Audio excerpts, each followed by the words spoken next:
Namaskar and welcome to Sansad Television. I am Vishal Dahiya and you're watching our show Perspective, where we bring you detailed analysis of key national and international issues. Now, in our series on Decoding Budget 2022-23, today we're going to talk about the digital push.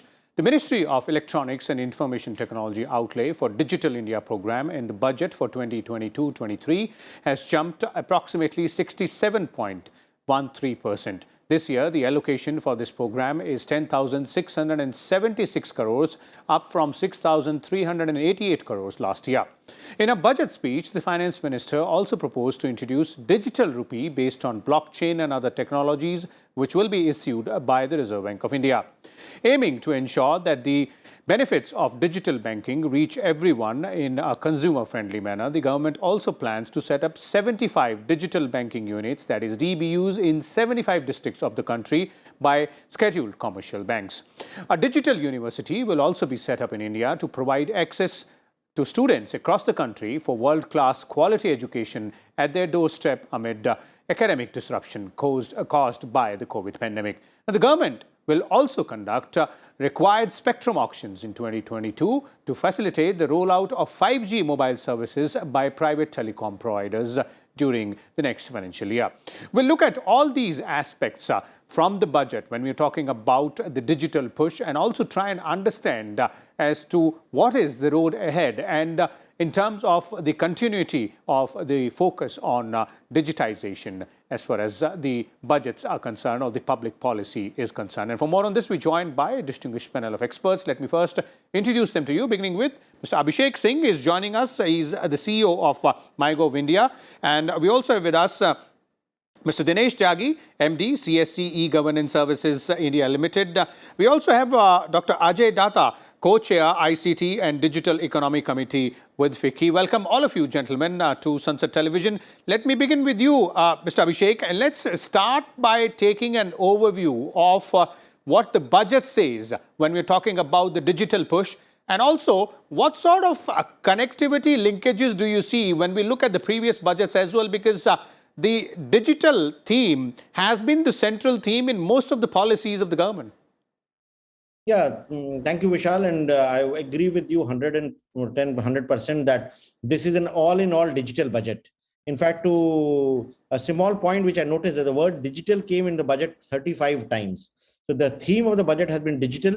There is a mention of all elements of digital, whether it's the digital ecosystem for skilling and livelihoods, for the youth, for providing online training under the DESH initiative, the DESH stack, which has been mentioned in the budget, or the Digital University for Quality Education, or the 200 TV channels, which will be scaling up of the Swayam Prabha TV channels that we have, the National Tele Mental Health Lines program, or the Digital Rupee by RBI, which will ensure that we move further in the direction of digital payments, the e-passports for MEA, which has been proposed there, then the online platform for the National Public Digital Health Ecosystem, the Animation Visual Effects Gaming Council, the 75 digital banks for 75 districts, the paperless e-bill system. I can go on and on. There has been like underlying theme of the budget has been digital. The allocation of Ministry of Electronics and IT has also been increased primarily to cater to the requirements and the PLI scheme. And what we hope is that in the coming year, digital transformation across sectors will be a driving force for the economy. There will be sectors like agriculture, healthcare, education, which will see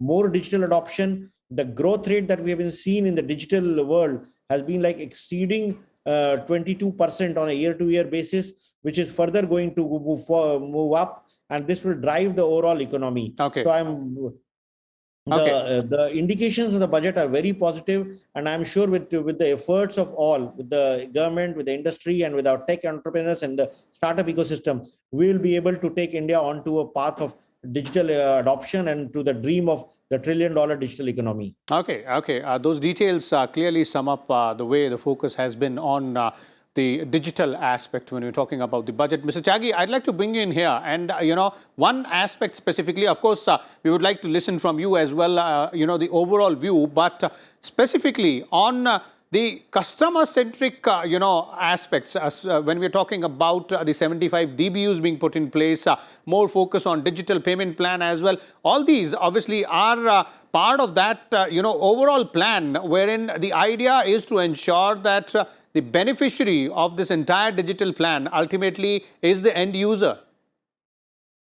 Thank you, Ji. Thank you, Shalji, for inviting me. And as Abhishek outlined very clearly, the focus of this year budget. But let me try and put it across that the from 2014 onwards, the Governments of India Digital India program has one clear mandate: simplifying life for people, digital inclusion, and digital empowerment. So all that initiative which are being undertaken, whether it's in terms of promoting schemes of the nature you talked about or Abhishek mentioned, they largely cater to the needs of those people who doesn't have an access or who are unable to try and get an access, and create an inclusive environment for them so that the last person in the village or rural India also get an access to similar kind of facilities or similar kind of avenues as happens to people who live in urban, semi-urban areas. So digital for the government of India is inclusion and empowerment of communities, especially for those who live in rural India and other part who otherwise not being covered.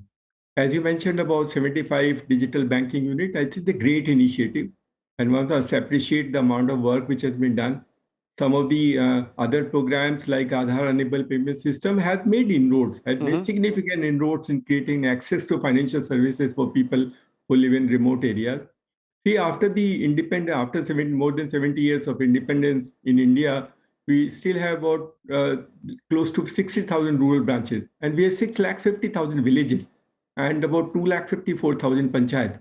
Okay. How do the traditional system of banking or branch banking will not be able to try and address? This has been realized by the present government. And that is the reason why saying if you create a financially inclusive society where access to financial services is available to people when they live close to the place of residence, you need to do something different.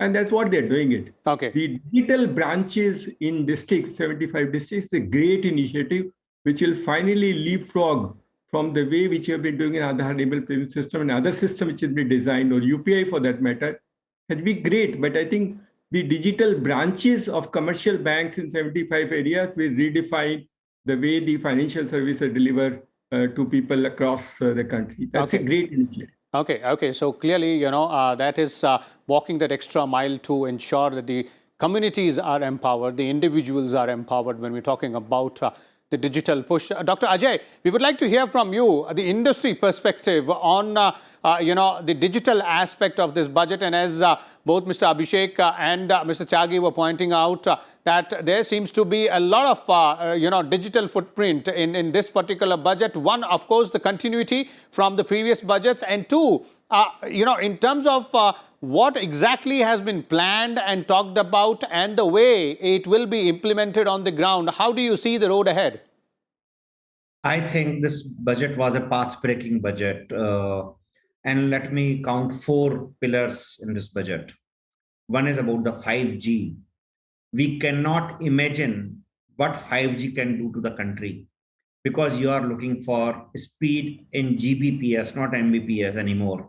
So you can transform the entire discussion of education, health, government services. There is a lot which could be done. There's a revolutionary thing which can happen, and supporting Made in India 5G is a very, very big step. Digital Rupee.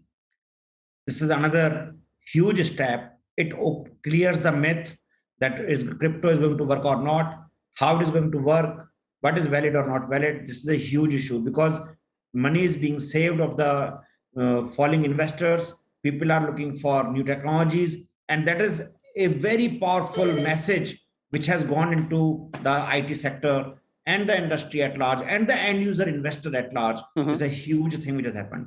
Third is the language barrier.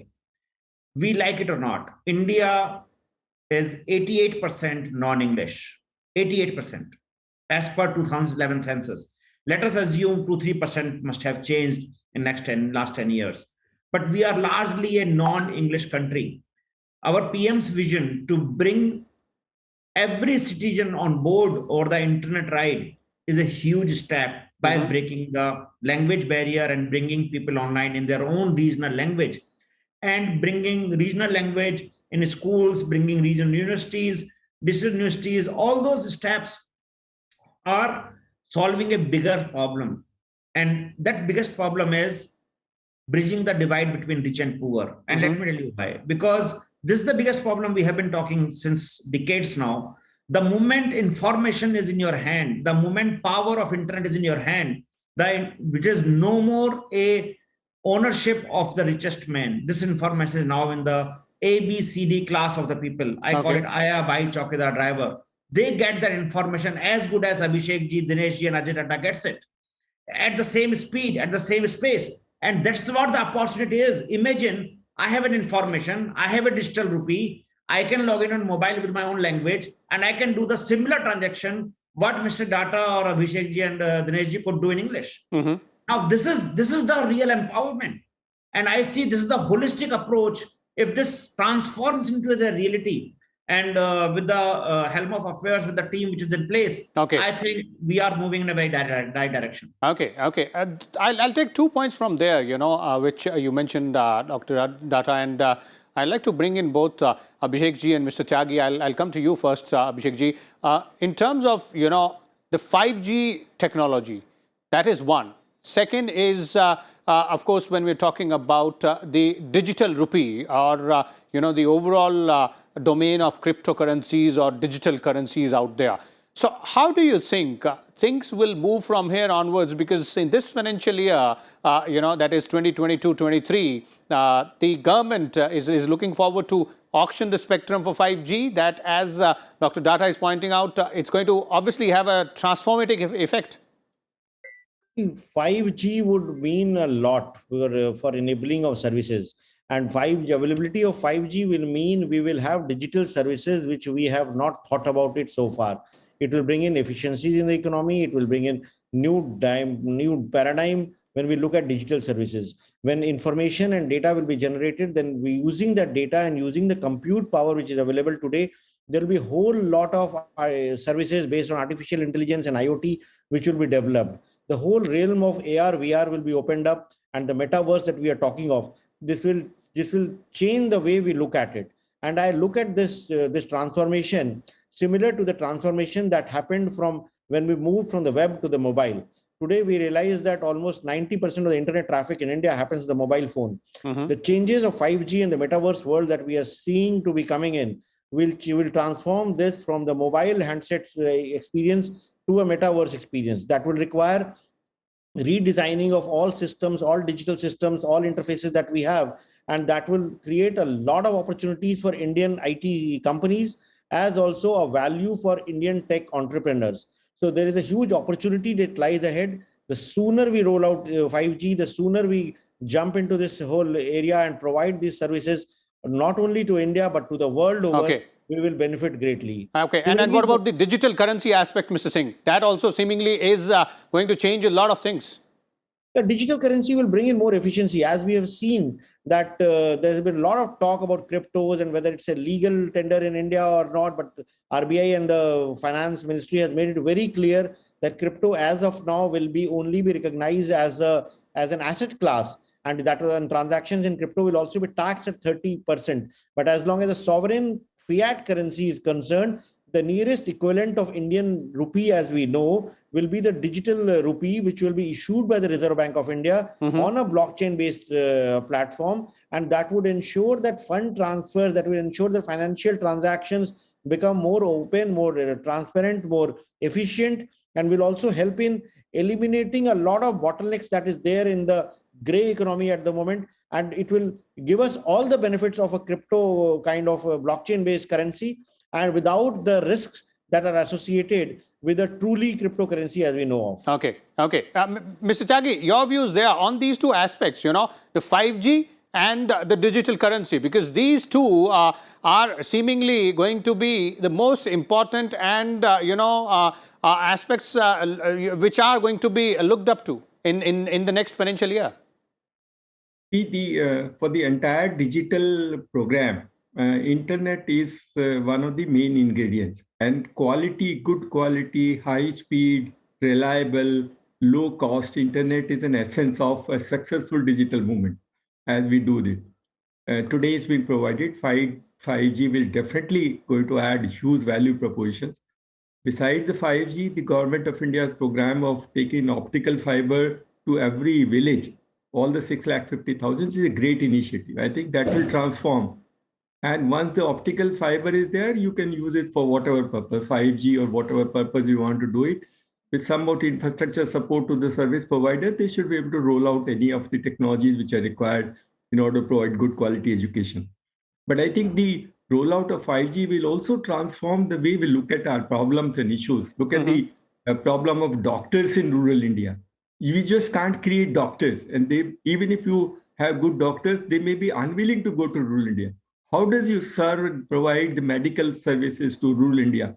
I think the 5G, with the now technologies available, with teleconsultation being legally allowed and permitted, can transform an access to healthcare to rural India, where a patient will be able to talk to a doctor as he's talking in his shop or as he's talking to his hospital in his own chamber in a similar manner. He can also accept diagnostic in that fashion, and they'll be real time. So we have real-time consultation, real-time diagnostic, and then real-time dispensing of medicine. So you transform the whole healthcare program in the similar fashion of creating access to people, which in any traditional method is always very difficult or will take a long way to go. These interventions of digital will transform, addressing the lacunas which are existing or shortcomings which exist in service delivery format in any manner. A good teacher is not accessible. A good teacher may not go to every village. Then you have these now new channels, each course, each channel being created will try and fill up those gaps. You not think they transfer, they will replace them, but they'll fill up some of the gaps which are existing. Okay. Similarly, a person, a boy or a girl who want to learn something on emerging technology may not be able to go to a school or a college. See, in India, 30% of the total student population get admission to college. 70% does not even get admission to the college. Okay. These 70%, how do we service them? You can service them only through the same format of providing good quality access format. And the 5G will fill up that gap of creating a live environment for them as if they're sitting in a class and reading a study. Okay. Which will also give it. And they may not be many, but they may be small numbers. Indeed. But it will get to a large community of almost every kid. You're creating an equality of an opportunity for people all across the country, which is what the government is meant for doing it. I think okay, indeed, equal opportunities across the board out there, as all of you are pointing out. Dr. Ajay, in your first response, you spoke about 4 pillars of the digital economy and how it opens up, endless opportunities when we're talking about this digital world, or obviously it is connected to the real world as well, makes transformative changes in the way we do different things in various sectors. The question is, how is industry prepared to go ahead and explore these opportunities, which are going to be now available with the onset of, the 5G technology, or in the currency world with the digital currency, or various other sectors as well? So let me answer this in 2 phases and one line. Digital currency, what will do?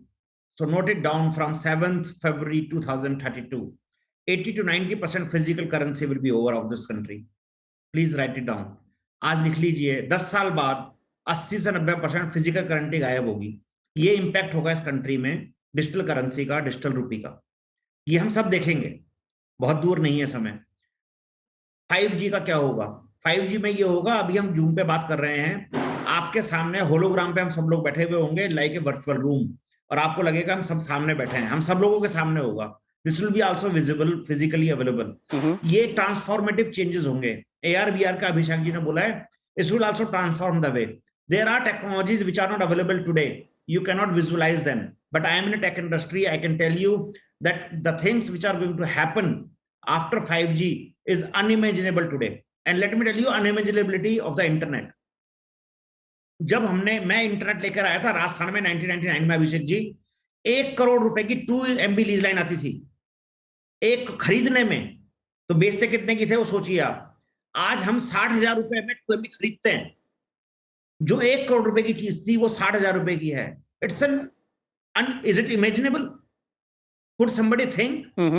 Now it is, imagine that somebody is going to pay to use internet.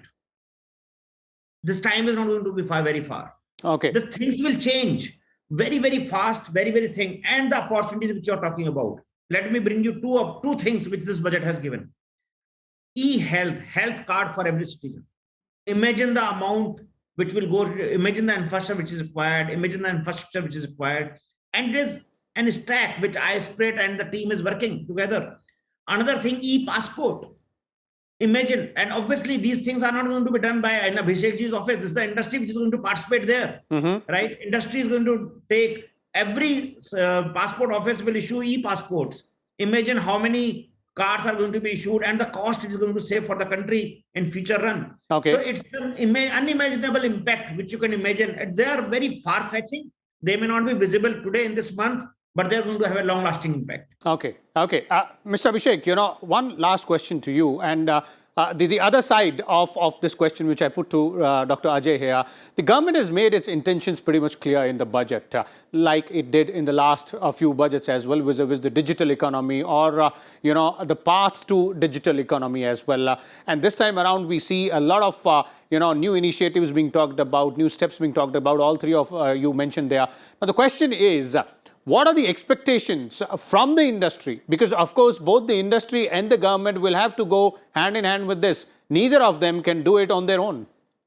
The industry has been a partner in all Government of India's digital initiatives, like from whether you talk about the Passport Seva project or whether you talk about the Arogya Setu project or the COVID vaccination platform or Aadhaar or UPI or DigiLocker or Common Service Centers.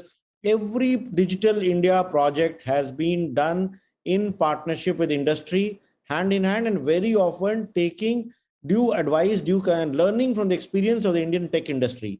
The Indian tech industry is known for its potential and its caliber world over. So there's no reason that the same industry should not help the government in rolling out large population scale projects. And all such achievements of Government of India's digital initiatives are a result of the partnership. We value that partnership very well, and as we go ahead and build projects on IoT, on AI, on blockchain, on AR, VR, there also the same spirit continues. We work closely with industry, and I'm sure that the dream of achieving the $1 trillion digital economy will be done in partnership with industry. Together, we will be reaching there. Okay, okay. Indeed, that is the dream, and all of us are going to work towards that in terms of both the government and the private sector. Thank you so much, Mr. Abhishek, Mr. Dinesh Tyagi, as well as Dr. Ajay Datta for sharing your views and insight with us and our viewers.